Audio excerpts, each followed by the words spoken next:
Heading into week 9 and another crazy week of running back messes.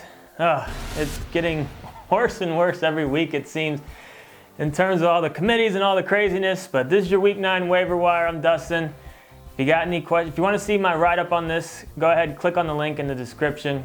But I'm going to focus mainly on running backs this week because I know that's where a lot of people are struggling right now, and there's a lot of uncertainty in trying to figure out who to pick up.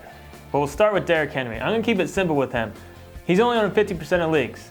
If you're a DeMarco Murray owner and you can just pick up Henry and add him to your bench, you have to do it. I mean, I know some benches are shallow. You only got so many spots. You're trying to get through your bye weeks.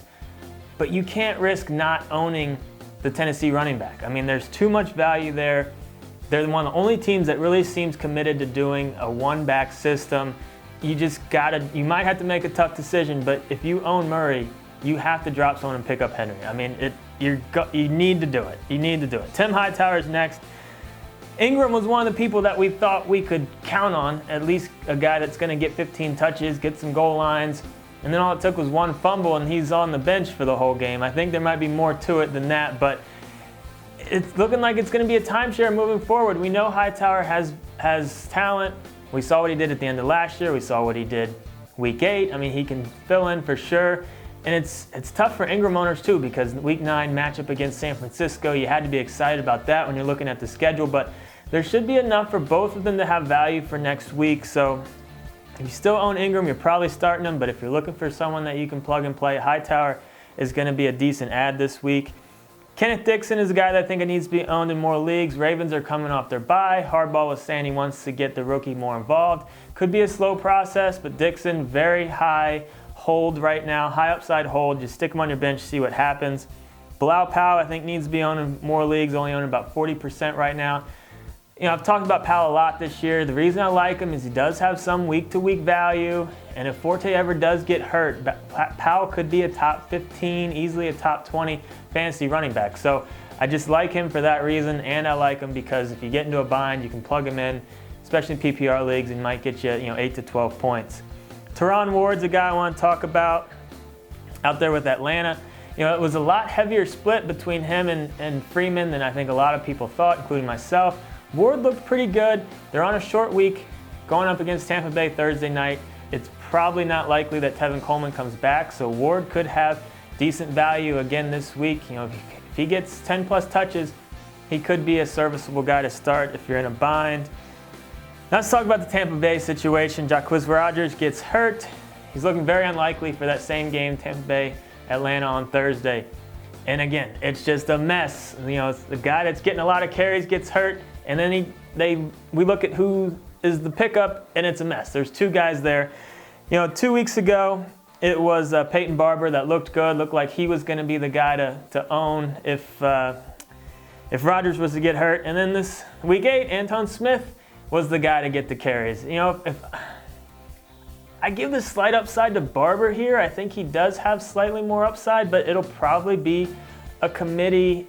So you just have to, hopefully we'll get some sort of clarity before we have to put our waivers in. But as of right now, I would put mine in for Barber, but it could change depending on reports. But we've seen it before this year where it's not always the guy who got the touches the week before that ends up being the guy that gets the touches after the guy gets hurt. I mean, we saw it with Cameron Artis-Payne, where he wasn't even active, and then Jonathan Stewart goes down, and then Payne was the guy to get the carry. So it's not always the guy that was most involved the week before. Sometimes they throw curveballs at us, so just keep that in mind.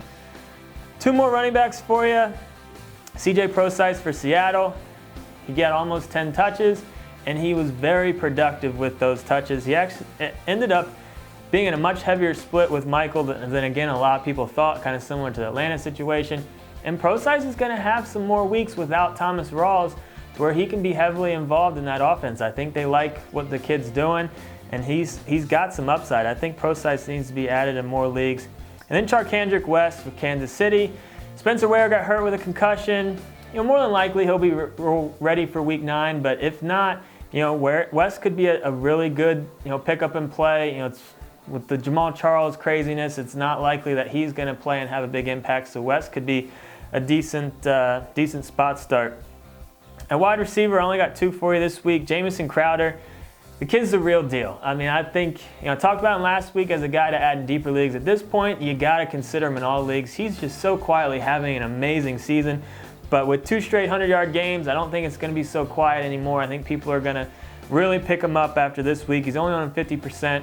But if you need to win right now, you do need to consider this because they have a bye week 9 and then they play Minnesota week 10. So if you're between 2 guys, he might not be the guy that's going to help you win right now. So just keep that in mind.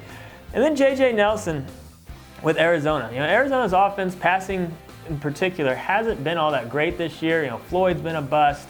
Larry Fitz has looked good. Brown's been inconsistent. But Nelson gave them a nice spark week 8, and I wouldn't be surprised if he gets more involved moving forward. So I don't mind J.J. Nelson. I think he could have some value down the stretch.